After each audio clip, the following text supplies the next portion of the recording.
Friends welcome to my channel Supriya homely kitchen. आज मैं आपके काছে নিয়ে এসেছি ডাটা আলু পোস্ত। তার জন্য কড়াই বসিয়ে দিয়েছি, বেশ খানিকটা কড়াইতে তেল দিয়ে দিলাম। দেখুন তেল দেওয়ার সাথে সাথে কালো জিরা ফোড়ন দিয়ে দিলাম।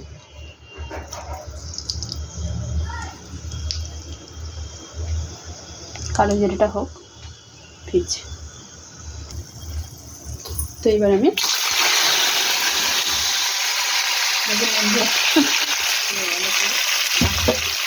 কাবাবের মতো সুন্দর করতে যাই হোক, লম্বা লম্বা করে আলু কেটে রেখেছিল দিয়ে দিলাম।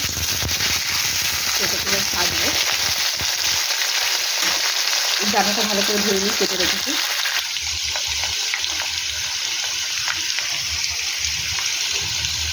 নুন দিয়ে দিলাম স্বাদ মতো, আর হলুদ দিয়ে দেবো 1 চামচের মতো। হলুদ দিয়ে দিলাম।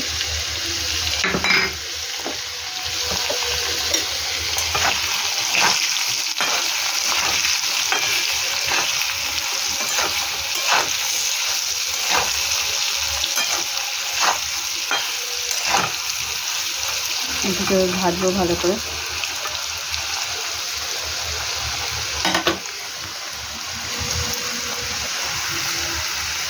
ডাটাটাও দিয়ে দেবো।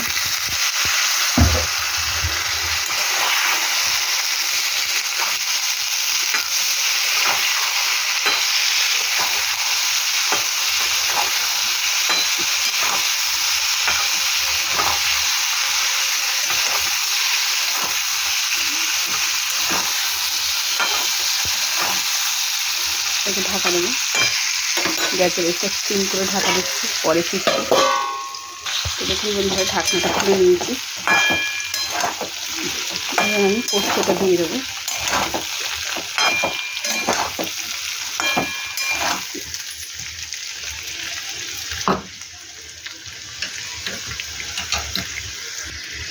তো বন্ধুরা দেখুন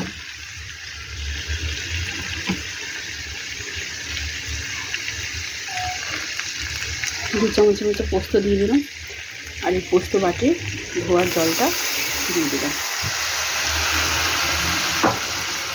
এবার নাড়াচাড়া করবো।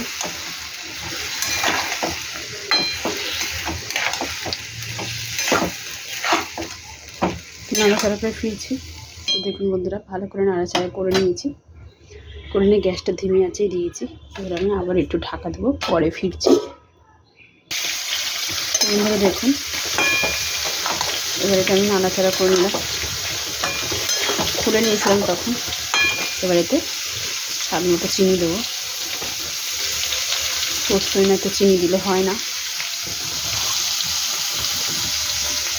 4টে কাঁচা লঙ্কা মাঝখান থেকে চিড়ে দিয়েছি, দিয়ে দিলাম। এটাকে আবার 2 মিনিটের জন্য ঢাকা দেবো।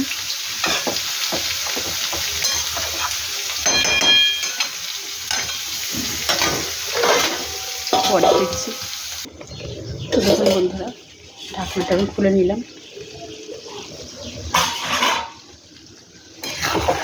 মশলা থেকে তেল ছেড়ে দিয়েছি, তার মানে আমার এটা হয়ে গেছে। তো এবার আমি এটাকে একটু ধনে পাতা উপর থেকে ছড়িয়ে দেবো।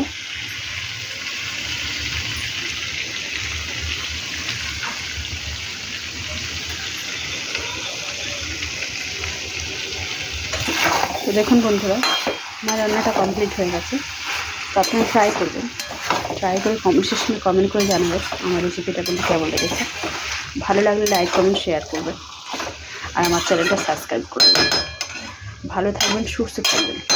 থ্যাংক ইউ ফর ওয়াচিং বন্ধুরা, বাই বাই।